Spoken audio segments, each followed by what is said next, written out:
హరే కృష్ణ. గౌరకథలోని 23వ భాగంగా ఈరోజు మనం అంత్యలీలలోని తర్వాతి అంశాల గురించి చర్చించుకుందాం. ఒకరోజు ప్రద్యుమ్న మిశ్ర శ్రీ చైతన్య మహాప్రభుని చూడడానికి వచ్చాడు. అతడు మహాప్రభుకు నమస్కరించి, మహాప్రభు, నేను గృహస్థుడిని, అధముడిని, అయినా నా అదృష్టం వల్ల మీ పాదాశ్రయాన్ని పొందాను. నేను నిరంతరం కృష్ణ కథ వినాలని కోరుకుంటున్నాను. నాపై దయచూపి నాకు కొంచెం కృష్ణుని గురించి చెప్పండి అని వేడుకుంటాడు. అప్పుడు మహాప్రభు, ప్రద్యుమ్న, నీవు చాలా భాగ్యవంతుడివి. నీకు కృష్ణ కథ వినాలని అనిపిస్తుంది. నీవే కాదు, కృష్ణ కథ వినాలని ఎవరైనా అనుకుంటే వాళ్ళు చాలా భాగ్యవంతులవుతారు. నిజానికి నాకు కృష్ణుని గురించిన కథలు తెలియవు. అవి కేవలం రామానందరాయలకే తెలుసు, ఎందుకంటే నేను అతడి దగ్గర నుంచే విన్నాను. నీవు కూడా రామానందరాయల దగ్గరికి వెళ్ళి అతడి నుండి ఆ కథలను వినడం మంచిది అని చెప్తాడు. అప్పుడు ప్రద్యుమ్న మిశ్ర మహాప్రభు చెప్పిన విధంగా రామానందరాయల దగ్గరికి వెళ్తాడు. అక్కడ వెంటనే రామానందరాయలను చూడడం వీలుగాక అతని సేవకుడు వచ్చి కాసేపు వేచి ఉండాల్సిందిగా చెప్తాడు. అప్పుడు రామానందరాయలు ఏం చేస్తున్నారు అని ప్రద్యుమ్న మిశ్ర తన సేవకుడిని అడుగుతాడు. అప్పుడు ఆ సేవకుడు జవాబిస్తూ, రామానందరాయలు వారు 2 సౌందర్యవతులైనటువంటి దేవకన్యలకి నాటకం లోపల శిక్షణనిస్తున్నారు. వారిని ఒక తోట లోపల ఏకాంత ప్రదేశం లోపల జగన్నాథ వల్లభ నాటకం అనే దానికి నృత్యాలను శిక్షణ ఇస్తూ వారి చేత సాధన చేయిస్తున్నారు అని చెప్తాడు. ఇక్కడే కూర్చొని కాసేపు వేచి ఉండండి, రామానందరాయలు వారు త్వరగా వచ్చి మిమ్మల్ని కలుసుకుంటారు అని చెప్పి ఆ సేవకుడు వెళ్ళిపోతాడు. అప్పుడు రామానందరాయలు వారు ఆ 2 యువతులకి శిక్షణ ఇస్తూ ఏకాంత ప్రదేశంలో ఉన్నప్పటికీ కూడా తన మనసు ఎలాంటి చలనం లేకుండా ఉంటుంది. గోపికల సేవికగా తన నిజస్వరూపంలో తనను తలుచుకున్న కారణంగా రామానందరాయలు అక్కడ ఎలాంటి తప్పు లేకుండా ప్రవర్తించారు. బాహ్యానికి పురుషునిగా కనిపించిన అంతరంలో ఆయన తన నిజస్వరూప స్థితిలో తనను దాసీగాను, ఆ 2 యువతులను గోపికలుగాను భావించారు. శిక్షణ ముగిసిన తర్వాత ఆ 2 యువతులు తమ ఇంటికి వెళ్ళిపోతారు. అప్పుడు సేవకుడు రామానందరాయల దగ్గరికి వచ్చి తమని కలుసుకోవడానికి ప్రద్యుమ్న మిశ్ర వచ్చారనే సంగతి చెప్తారు. అప్పుడు రామానందరాయలు సభకు వెళ్ళి ప్రద్యుమ్న మిశ్రం నమస్కారం చేసి, అయ్యా, మీరు వచ్చిన విషయం నాకు ఇప్పటి వరకు ఎవరూ చెప్పలేదు, చాలా ఆలస్యమైంది, నన్ను క్షమించండి అని అడుగుతారు. మీ రాకతో మా ఇల్లు పావనమైంది, దయచేసి నేనేమి చేయాలో ఆజ్ఞాపించండి, నేను మీ సేవకుడిని అని రామానందరాయలు వారు అంటారు. ప్రద్యుమ్న మిశ్ర దానికి సమాధానంగా, కేవలం మిమ్మల్ని చూడడానికే నేను వచ్చాను. ఇప్పుడు మిమ్మల్ని చూసి నేను పవిత్రుడనయ్యాను. అప్పటికే ఆలస్యం అయిందని గమనించిన కారణంగా ప్రద్యుమ్న మిశ్ర రామానందరాయలను ఇంకేదీ అడగలేదు. అతడు సెలవు తీసుకుని ఇంటికి వెళ్ళిపోయాడు. ఆ మరునాడు మహాప్రభు ప్రద్యుమ్న మిశ్రని, రామానందరాయల దగ్గర నుంచి కృష్ణకథ విన్నావా అని అడిగాడు. అప్పుడు ప్రద్యుమ్న మిశ్ర శ్రీ రామానందరాయల వృత్తాంతాన్ని వివరించాడు. అదంతా విని మహాప్రభు రామానందరాయల గురించి కీర్తిస్తూ, చూడండి, అతడు ఎంత సేవ చేస్తున్నా కానీ మనసు చెల్లించకుండా జగన్నాథ వల్లభ నాటకం గురించి ఎలా శిక్షణ ఇస్తున్నాడో యువతులకి అని గొప్పగా చెప్తారు. అటువంటి కలాపాలకు కేవలం రామానందరాయలకే అధికారం ఉన్నది. ఎందుకంటే అతని దేహం భౌతికమైనది కానే కాదు, అది పూర్తిగా ఆధ్యాత్మిక దేహంగా మారిపోయింది. కేవలం అతడొక్కడే అతని మనస్సును తెలుసుకోగలడు, అన్యులెవ్వరూ దాన్ని తెలుసుకోలేరు. నేను కూడా కృష్ణ కథలను రామానందరాయల నుండి వింటాను. ఆ కథలను నువ్వు వినాలనుకుంటే తిరిగి అతని చెంతకే వెళ్ళు అని మహాప్రభు మళ్ళీ చెప్తారు. ప్రద్యుమ్న మిశ్ర రామానందరాయల దగ్గరకు వెళ్ళగానే ఆయన నమస్కరించి, దయచేసి ఆజ్ఞాపించండి, మీరు ఏ కార్యం మీద వచ్చారు అని అడిగారు. మీ నుండి కృష్ణ కథలు వినడానికి చైతన్య మహాప్రభు నన్ను పంపారు అని ప్రద్యుమ్న మిశ్ర సమాధానం చెప్తారు. అది విని రామానందరాయలు చాలా ప్రేమావేశంలో, శ్రీ చైతన్య మహాప్రభు ఆదేశాన్ని పాటించి మీరు కృష్ణుని గురించి వినడానికి వచ్చారు. ఇది నా భాగ్యం, లేకపోతే నాకు ఇంతటి అవకాశం ఎలా వస్తుంది?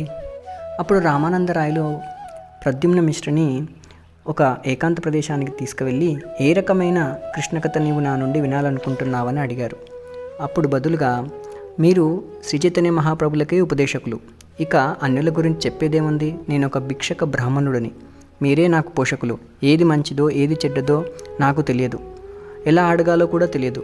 నన్ను దీనునిగా చూసి నాకు ఏది మంచిదో దానిని మీ ఇచ్ఛానుసారం చెప్పండి అని అంటారు. ఆ విధంగా రామానందరాయలు వారు కృష్ణ కథను క్రమంగా చెప్పడం మొదలుపెట్టారు. తర్వాత రామానందరాయలు రోజు ఇప్పటికే పూర్తయిపోయింది. ప్రద్యుమ్న మిశ్రకు ఎంతో ఆదరంతో వీడుకోలు చెప్తారు. అప్పుడు ప్రద్యుమ్న మిశ్ర పలుకుతూ నేను కృతార్థుడనయ్యాను అని చెప్పి ఎంతో బాగా నృత్యం చేయడం మొదలు పెడతారు. ఆ రోజు సాయంత్రం మహాప్రభు కృష్ణ కథలను విన్నావా అని ప్రద్యుమ్న మిశ్రను అడిగినప్పుడు, మహాప్రభు కృష్ణ కథామృత సాగరంలో ముంచి నన్ను మీరు పరమ కృతార్థుని చేశారు అని చాలా ఆనందపడిపోతారు. తర్వాత ఒకరోజు ఒక బెంగాలీ బ్రాహ్మణుడు శ్రీ చైతన్య మహాప్రభు చరిత్రను గురించిన ఒక నాటకం రాసి దానిని మహాప్రభుకు వినిపిద్దామని తీసుకొని వచ్చాడు. ఆ బ్రాహ్మణుడికి చైతన్య మహాప్రభు భక్తులలో ఒకడైన భగవాన్ ఆచార్యతో పరిచయం ఉంది. అందుకే జగన్నాథపురిలో అతన్ని కలుసుకొని అతని ఇంట్లోనే ఆ బ్రాహ్మణుడు ఉన్నాడు. మొదట ఆ బ్రాహ్మణుడు భగవాన్ ఆచార్యకు నాటకాన్ని వినిపించాడు. తర్వాత పలువురు ఇతర భక్తులు భగవాన్ ఆచార్యతో కలిసి దాన్ని విన్నారు. వైష్ణవులందరూ చాలా బాగుంది అంటూ ఆ నాటకాన్ని మెచ్చుకున్నారు. మహాప్రభు కూడా ఆ నాటకాన్ని వినాలని వారు కోరుకున్నారు. మహాప్రభు గురించి ఎవరైనా గీతము, శ్లోకము, గ్రంథము లేదా కవితను రాసినా కానీ దానిని తొలుత స్వరూప దామోదరుని చెంతకు తెచ్చి వినిపించడం ఆచారం. స్వరూప దామోదర గోస్వామి సమ్మతిస్తేనే దానిని మహాప్రభుకు వినిపించేవారు. భగవాన్ ఆచార్య కూడా స్వరూప దామోదరుడితో ఆ నాటకాన్ని ఒక్కసారి వినండి, దానిని వింటే బాగుందో లేదో నిర్ణయించగలరని వేడుకున్నాడు. అలా స్వరూప దామోదర గోస్వామి ఇతర భక్తులతో కలిసి ఆ కవితను వినడానికి కూర్చున్నారు. అప్పుడు ఆ బ్రాహ్మణుడు తను రచించిన నాటకంలోని మొదటి శ్లోకాన్ని చెప్పాడు. దాని అర్థం ఎలా చెప్పారంటే, భగవంతుడు బంగారు వన్నెను పొంది విప్పారిన కమల నేత్రాలను కలిగిన శ్రీ జగన్నాథుని దేహంలో ఆత్మ అయినాడు. ఆ విధంగా అతడు జగన్నాథపురిలో ప్రకటమై జడ ప్రకృతికి జీవం పోశాడు. అట్టి భగవంతుడైన శ్రీకృష్ణ చైతన్య దేవుడు నాకు సకల సౌభాగ్యం కలిగించుగాక అని చెప్పారు. అక్కడ ఉన్న వాళ్ళందరూ ఆ శ్లోకాన్ని విని కవిని అభినందించారు. కానీ స్వరూప దామోదర గోస్వామి అతన్ని అర్థిస్తూ ఈ శ్లోకాన్ని కాస్త వివరించు అని అన్నారు. అప్పుడు ఆ కవి ఏం చెప్పారంటే, శ్రీ జగన్నాథుడు సుందర శరీరుడు, అసాధారణ గంభీరులైన శ్రీ చైతన్య మహాప్రభు ఆ శరీరానికి యజమాని అని చెప్పారు. జడ జగత్తును చైతన్యవంతంగా చేయడానికే శ్రీ చైతన్య మహాప్రభు ఇక్కడ నీలాచలంలో జగన్నాథపురిలో ఆవిర్భవించారు అని చెప్పగా అక్కడ ఉన్నవారందరూ ఎంతో ఆనందించారు. కానీ ఒక్క స్వరూప దామోదరుడే దుఃఖితుడై కోపంగా ఇలా అన్నారు, నీవు మూర్ఖుడివి. శ్రీ జగన్నాథ దేవుడు, శ్రీ చైతన్య మహాప్రభు ఇద్దరు ప్రభుల గురించి నీకు జ్ఞానమే లేదు, వారిపై నీకు విశ్వాసం కూడా లేదు. అందుకే నీవు సర్వనాశనం కొని తెచ్చుకున్నావని తిట్టిపోశారు. శ్రీ జగన్నాథుడు ఆధ్యాత్మిక స్వరూపుడు, పూర్ణానందమయుడు. కానీ నీవు అతనిని జడ ప్రకృతిలో తయారైన జడదేహముతో పోల్చావు. భగవంతుడు షడ్విభూతి పూర్ణుడు అయినా శ్రీ చైతన్య మహాప్రభును నీవు సాధారణ జీవుని స్థాయిలో జమకట్టావు. ఆయనను మహాగ్నిగా తెలుసుకోవడానికి బదులుగా చిన్న నిప్పురవ్వగా తలిచావు. స్వరూప దామోదరుడు ఇంకా ఏమన్నారంటే, శ్రీ జగన్నాథుని పట్ల, శ్రీ చైతన్య మహాప్రభు పట్ల అపరాధం చేశావు కనుక నీకు నరకగతి కలుగుతుంది. పరతత్వాన్ని ఏ విధంగా వర్ణించాలో నీకు తెలియదు, అయినా అది చేయడానికి నీవు ప్రయత్నించావు. అందుకే నీకు దుర్గతి తప్పదు. భగవంతుని దేహానికి ఆత్మకు భేదం చూపించావు కనుక నీవు పూర్తిగా భ్రమలో మునిగిపోయావు. అది ఒక గొప్ప అపరాధం. భగవంతుని దేహానికి ఆత్మకు ఎన్నడూనూ భేదం లేదు.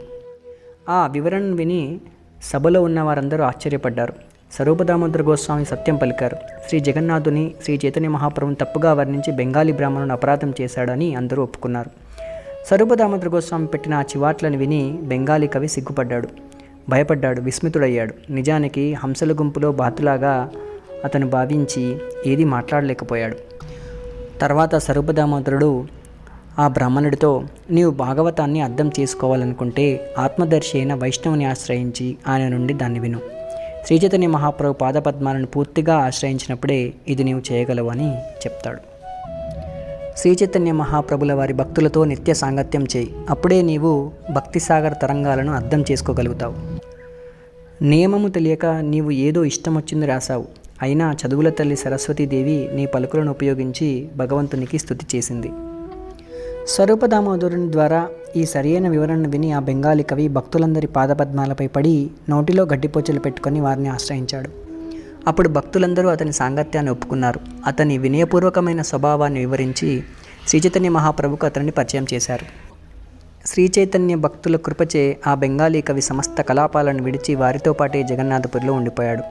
శ్రీ చైతన్య మహాప్రభుల వారి భక్తుల కృపను ఎవరు వర్ణించగలరు? రఘునాథ్ దాసు శాంతిపురంలో మహాప్రభువును కలుసుకున్న తర్వాత నామమాత్ర వైరాగిగా అవడానికి బదులు మహాప్రభు ఉపదేశాన్ని పాటిస్తూ ఇంటికి తిరిగి వెళ్ళి అచ్చం డబ్బు మనిషిలాగా వ్యవహరించాడు. రఘునాథ్ దాసు అంతరంలో గృహస్థ జీవనం పట్లనైనా పూర్తిగా వైరాగ్యాన్ని పొందాడు. కానీ ఆ వైరాగ్యాన్ని అతడు బయటకు ప్రదర్శించలేదు. దానికి బదులు అతడు అచ్చం సాధారణ వ్యాపారిలాగా వర్తించాడు. అది చూసి తల్లిదండ్రులు చాలా సంతోషించారు. ఈ రకంగా రఘునాథ్ దాసు 1 సంవత్సరం పాటు అచ్చము ఉత్తమ వ్యాపారిలాగా, ఉత్తమ గృహస్థునిలాగా కాలం గడిపాడు. కానీ మరుసటి సంవత్సరం అతడు ఇల్లు విడిచిపెట్టడానికి నిర్ణయించుకున్నాడు. అతడు రాత్రివేళ లేచి ఒంటరిగా వెళ్ళిపోయాడు. కానీ అతని తండ్రి చాలా దూరంలో పట్టుకొని ఇంటికి తిరిగి తీసుకొచ్చాడు. ఇలా ప్రతిరోజు జరిగేది. రఘునాథుడు ఇంటి నుండి పారిపోయేవాడు. తండ్రి అతనిని పట్టి వెనుకకు తీసుకొని వచ్చేవాడు. అప్పుడు రఘునాథ్ దాసుని తల్లి తన భర్తతో, మన పిల్లవాడు పిచ్చివాడయ్యాడు, వీడిని తాళ్ళతో కట్టి ఉంచండి అని ఆమె అన్నప్పుడు తండ్రి, మన కుమారుడు రఘునాథ్ దాసుకు స్వర్గరాజు ఇంద్రుని వంటి ఐశ్వర్యం ఉంది, అప్సరస వంటి భార్య ఉంది, అయినా అవి అతని మనస్సును కట్టివేయలేకపోతున్నాయి. అటువంటప్పుడు త్రాళ్లతో కట్టి అతన్ని ఇంట్లో ఎలా ఉంచగలుగుతాం? శ్రీ చైతన్య మహాప్రభు అతనిపై తమ కరుణను పూర్తిగా కురిపించారు. చైతన్య చంద్రుని పట్ల పిచ్చివాడైన అట్టి ఎవరైనా సరే ఇంట్లో ఉండలేరు. అప్పుడు రఘునాథ్ దాసుకు మనస్సులో ఏదో తట్టింది. మర్నాడు అతడు నిత్యానంద గోసాయి దగ్గరకు వెళ్ళారు. పానిహటి ఊర్లో రఘునాథ్ దాసుకు నిత్యానంద ప్రభు దర్శనం కలిగింది. ఆయన అప్పుడు పలువురు కీర్తనకారులతో సేవకులతో ఉన్నారు. చాలామంది భక్తులు నిత్యానంద ప్రభు చుట్టూ నేల మీద కూర్చొని ఉన్నారు. నిత్యానంద ప్రభు ప్రభావాన్ని చూసి రఘునాథ్ దాసునికి ఆశ్చర్యం కలిగింది. రఘునాథ్ దాసు దూరం నుండే సాష్టాంగ దండ ప్రమాణం చేశారు. అప్పుడు నిత్యానంద ప్రభులు సేవకురొకడు వచ్చి, అదిగో రఘునాథ్ దాసుని మీకు నమస్కరిస్తున్నాడు అని చెప్పారు. అది విని నిత్యానంద ప్రభు పలుకుతూ, నీవు దొంగవి, ఇప్పుడు నన్ను చూడడానికి వచ్చావు, ఇక్కడకు రా, ఈరోజు నిన్ను దండిస్తాను అని చెప్పారు. నిత్యానంద ప్రభు పిలిచిన రఘునాథ్ దాసు ఆయన దగ్గరకు వెళ్ళలేదు. అప్పుడు నిత్యానందుడు బలవంతంగా అతన్ని పట్టుకొని అతని తలపై తమ పాదపద్మాలను పెట్టారు. నిత్యానంద ప్రభు సహజంగానే పరమ కరుణామయులు, నవ్వు పుట్టించేవారు. అమిత కరుణామయులై ఆయన రఘునాథ్ దాసుతో, నీవు దొంగవి, దగ్గరకు రాకుండా నీవు దూరంగానే ఉంటున్నావు, ఇప్పుడు నిన్ను పట్టుకున్నాను కనుక ఇక శిక్షించి తీరుతాను. ఒక ఉత్సవాన్ని ఏర్పాటు చేసి నా వాళ్ళందరికీ పెరుగు అటుకులు తినిపించు. అది విని రఘునాథ్ దాసు చాలా ఆనందం పొందారు. రఘునాథ్ దాసు నానా రకాల తినుబండారాలను తీసుకొని వచ్చేందుకు తన మనుషులను వెంటనే దగ్గరలో ఉన్న ఊరికి పంపాడు. రఘునాథ్ దాస్ అటుకులు, పెరుగు, పాలు, మిఠాయిలు, చక్కెర, అరటిపండ్లు, ఇతర తినుబండారాలు తెప్పించి అన్నింటినీ చుట్టూ ఏర్పాటు చేశాడు. ఉత్సవం జరగబోతుందని విన్న బ్రాహ్మణులు, సజ్జనులు అక్కడికి రావడం మొదలుపెట్టారు. ఆ విధంగా అక్కడ అసంఖ్యాక జనులు వచ్చారు. జనులు పెరిగిపోవడం చూసి రఘునాథ్ దాసు ఇంకా చాలా తినుబండారాలు ఇతర ఊళ్ళ నుండి తెప్పించాడు. అతడు 200-400 పెద్ద గుండ్రని మట్టి కుండలను కూడా తెప్పించాడు. అతడు 5-7 పెద్ద పెద్ద మట్టి కుండలను కూడా తెప్పించాడు. అందులో ఒక బ్రాహ్మణుడు నిత్యానంద ప్రభు ప్రీత్యర్థం అటుకులను నానబెట్టడం మొదలుపెట్టాడు. ఒకచోట ప్రతి పెద్ద కుండలలో వేడి పాలలో అటుకులు నానబెట్టారు. తర్వాత సగం అటుకులను పెరుగు, చక్కెర, అరటి పండ్లతో కలిపారు. మిగిలిన సగం అటుకులను మరగబెట్టి చిక్కగా చేసిన పాలతోనూ చంపకల అనే ప్రత్యేకమైన అరటి పండ్లతోనూ కలిపారు. తరువాత చక్కెర, నెయ్యి, కర్పూరం దానికి కలిపివేశారు. శ్రీ నిత్యానంద ప్రభు కొత్త వస్త్రాన్ని కట్టుకొని వచ్చి ఎత్తైన వేదిక మీద కూర్చున్న తర్వాత బ్రాహ్మణుడు 7 పెద్ద మట్టి కుండలను ఆయన ముందుకు తెచ్చిపెట్టాడు. వేదిక మీద నిత్యానందుల అత్యంత ప్రధాన అనుచరులు, ఇతర ప్రముఖులు చుట్టూ కూర్చున్నారు. వారిలో రామదాసు, సుందరానందుడు, గదాధరదాసు, మురారి, కమలాకరుడు, సదాశివుడు, పురంధరుడు ఉన్నారు. అక్కడ ఉన్న ప్రతి ఒక్కరికి 2 మట్టి కుండలు ఇచ్చారు. ఒక కుండలో చిక్కబెట్టిన పాలలో అటుకులు వేసి ఉన్నాయి, ఇంకొక దానిలో పెరుగుతో కలిపిన అటుకులు ఉన్నాయి. మిగిలిన వారందరూ ఆ వేదిక చుట్టూ గుంపులు గుంపులుగా కూర్చున్నారు. అక్కడ ఎంతమంది ఉన్నారో ఎవరూ లెక్క పెట్టలేకపోయారు. ప్రతి ఒక్కరికి 2 మట్టి కుండలు ఇచ్చారు. ఒక కుండ పెరుగులో అటుకులు నానబెట్టింది, ఇంకొకటి చిక్కబెట్టిన పాలలో అటుకులు నానబెట్టింది. వేదిక మీద స్థానం దొరకని బ్రాహ్మణులు కొందరు తమ 2 మట్టి కుండలతో గంగా తీరంలో కూర్చున్నారు. గంగా తీరంలోనైనా స్థానం దొరకని ఇంకొందరు నీళ్ళలో దిగి 2 రకాల అటుకులను తినడం మొదలుపెట్టారు. ఈ విధంగా కొందరు వేదిక మీద, కొందరు వేదిక క్రింద, కొందరు గంగా తీరంలో తిన్నారు. ఆహారం పెంచడానికి ఉన్నట్టు 20 మంది వ్యక్తులు వారందరికీ 2 మట్టి కుండలు ఇచ్చారు. అదే సమయంలో రాఘవ పండితుడు అక్కడికి వచ్చారు. అక్కడ పరిస్థితిని చూసి విస్మయంతో చాలా నవ్వారు. అతడు నెయ్యితో వండిన నానా వంటకాలను భగవన్ నివేదన చేసి తీసుకొచ్చాడు. ఆ ప్రసాదాన్ని తొలుత అతడు నిత్యానంద ప్రభుకి ఇచ్చి తర్వాత భక్తులకు పంచాడు. రాఘవ పండితుడు నిత్యానందంతో మాట్లాడుతూ, ప్రభు, మీ కొరకు నేను నైవేద్యం పెట్టాను, కానీ మీరు ఇక్కడ ఉత్సవంలో ఉన్నారు, ఇంట్లో ప్రసాదం మిగిలిపోతుంది అన్నాడు. నిత్యానంద ప్రభు జవాబు చెప్తూ, పగటిపూట నేను ఈ ఆహారం అంతా తింటాను, రాత్రివేళ నీ ఇంట్లో భోజనం చేస్తాను. నేను గోపజాతికి చెందినవాడను. సాధారణంగా నా వెంట చాలామంది గోపగణం ఉంటారు. నదీ తీరంలో వనభోజనంలాగా అందరం కలిసి తింటే నాకు చాలా ఆనందంగా ఉంటుంది. నిత్యానంద ప్రభు రాఘవ పండితుని కూడా కూర్చింపబెట్టి 2 కుండలు అతనికి కూడా ఇప్పించారు. ప్రతి ఒక్కరికి అటుకులు పంచగానే శ్రీ నిత్యానంద ప్రభు ధ్యానంలో శ్రీ చైతన్య మహాప్రభుని అక్కడికి తీసుకొని వచ్చారు. చైతన్య మహాప్రభు రాగానే నిత్యానందుడు లేచి నిలబడ్డారు. అందరూ పెరుగుతో చిక్కబెట్టిన పాలతో కలిపిన అటుకులు తిని ఆనందించడంగా వారు చూశారు. ప్రతి కుండ నుండి నిత్యానంద ప్రభు ఒక్కొక్క గుప్పెడు అటుకులు తీసి నవ్వుతూ చైతన్య మహాప్రభు నోట్లో పెట్టారు. చైతన్య మహాప్రభు కూడా నవ్వుతూ ఒక్కొక్క గుప్పెడు ఆహారాన్ని నిత్యానంద ప్రభు నోట్లో పెట్టి ఆయన అది తినేటట్లుగా చేసి బాగా నవ్వారు. ఈ విధంగా నిత్యానంద ప్రభు అన్ని గుంపుల మధ్యగా నడవసాగారు. అక్కడ నిలబడి ఉన్న వైష్ణవులందరూ ఆ వినోదాన్ని చూడసాగారు. శ్రీ నిత్యానంద ప్రభు ఆ విధంగా నడుస్తూ ఏం చేస్తున్నారో ఎవ్వరికీ అర్థం కాలేదు. కానీ పరమ భాగ్యవంతులైన కొందరు శ్రీ చైతన్య మహాప్రభు కూడా అక్కడ ఉండడం దర్శించారు. వైష్ణవులందరూ హరిహరి అని పలుకుతూ తింటున్నప్పుడు కృష్ణ బలరాములు తమ గోపబాలల మిత్రులతో కూడి యమునా తీరంలో ఏ విధంగా తిన్నారో గుర్తు చేసుకున్నారు. నిత్యానంద ప్రభు తినడం పూర్తి చేసిన తర్వాత చేతులు నోరు కడుక్కొని 4 కుండలలో మిగిలిన ఆహారాన్ని రఘునాథ్ దాసునికి ఇచ్చారు. తర్వాత నిత్యానంద ప్రభు విశ్రాంతి తీసుకొని సాయంత్రం కాగానే రాఘవ పండితుని మందిరానికి వెళ్ళి భగవన్నామ కీర్తనము ప్రారంభించారు. నృత్యం చేసి శ్రీ నిత్యానందుడు విశ్రాంతి తీసుకున్న తర్వాత రాఘవ పండితుడు అతన్ని భోజనం చేయమని వినతి చేశాడు. నిత్యానంద ప్రభు తన అనుచరులతో పాటుగా భోజనానికి కూర్చొని తమ కుడి ప్రక్కన చైతన్య మహాప్రభుకు ఆసనం ఏర్పాటు చేయించారు. మహాప్రభు అక్కడికి వచ్చి తమ స్థానంలో కూర్చున్నారు. అది చూసి రాఘవ పండితుని ఆనందం చాలా పెరిగిపోయింది. రాఘవ పండితుడు ప్రసాదాన్ని సోదరులిద్దరి ముందు పెట్టి తర్వాత వైష్ణవులందరికీ పంచాడు. రాఘవ పండితుడు భగవంతునికి నైవేద్యం పెట్టిన ఆహారం అమృత సారంలాగా ఉంది. ఆ ప్రసాదాన్ని తినడానికి చైతన్య మహాప్రభు అక్కడికి మాటిమాటికి వచ్చేవారు.